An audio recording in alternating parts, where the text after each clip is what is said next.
Hello, here we are at the Joseph Woodward House in Holyoke, Massachusetts. It was built in 1924 and designed fully by the Olmsted Brothers.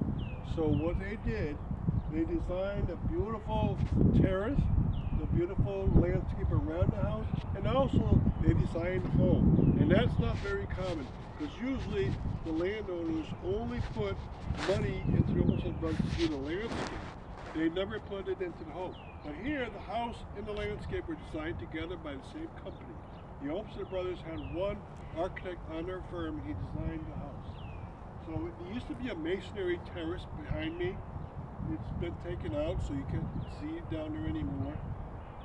And behind that is a beautiful landscape. But in the distance, that white house is the position of the very first clubhouse for the Mount Tom Golf Course.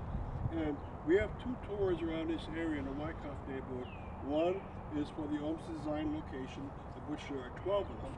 And then the other one is for the Mount Golf Course, the car.